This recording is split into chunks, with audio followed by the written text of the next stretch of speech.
Previously we uploaded some data to our Power BI workspace and created semantic model, scorecard, and a dashboard, which are listed here. Today, we will use the same semantic model to create a paginated report. To create a paginated report, we will open the semantic model. And from the Explore button, we will click on the Create a Paginated Report button. This will open up a new blank report. In the data pane, all the tables and their fields will be available, which we can use to create a report. Now, we will open up the Build pane and summarize the sales field as sum. Previously it was set to Don't Summarize. Now we have total sales against each category.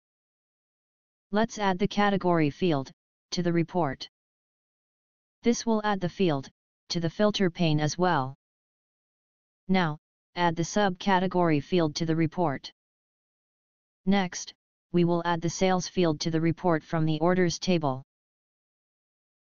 Finally, we will add the cost field to the paginated report and summarize it by sum as well. Our basic report is now ready, which shows us total sales and costs by categories and subcategories. We can use the Save button in File menu to save the file.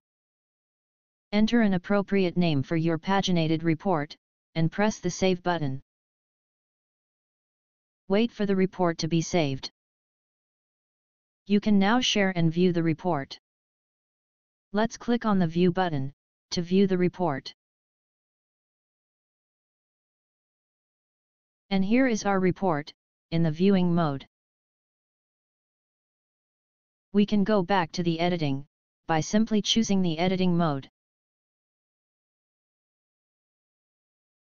You can go to the Format area in the Build pane and change the style of your report to one of the predefined styles.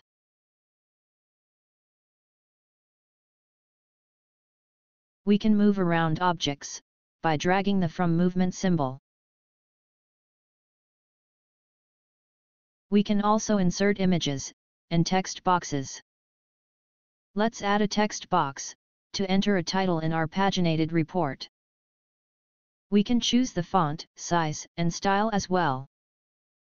Let's place the title on the top of the report. Let's move the table up. We can only design basic reports here. To make further changes, to create advanced reports, we need Report Builder. We can click this button to edit reports in Report Builder. If you don't already have the Report Builder, you can download one by clicking on the Download button. This will take you to the download page. Click on the Download button to download the Report Builder. Wait for the download process to end, and then install the Report Builder. To install the Report Builder, just run the installer. Now we can open the Report Builder. A prompt will open, asking for our approval to open the Report Builder. Click on the Open button. You must sign in to access the reports saved on Power BI server. Enter your email and password to sign in.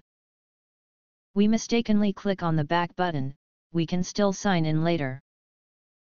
After the sign-in process, the Report Builder will open up.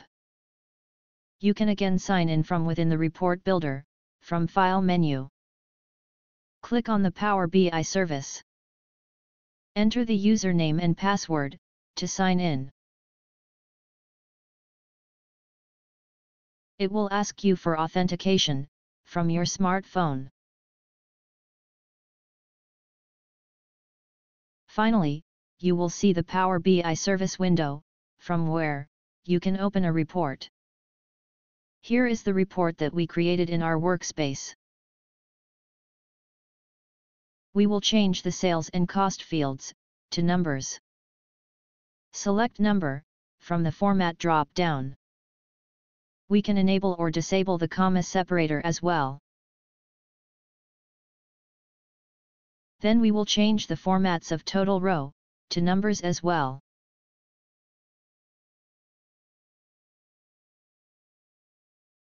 When we are done, we can click on the Publish button to save the file in Power BI service. We can overwrite the previous file.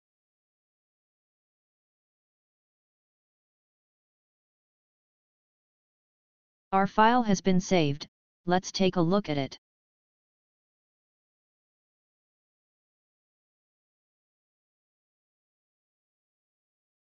This looks much better. Our columns are now properly formatted. And with this, we end our tutorial. Thanks for watching. We hope you liked our tutorial.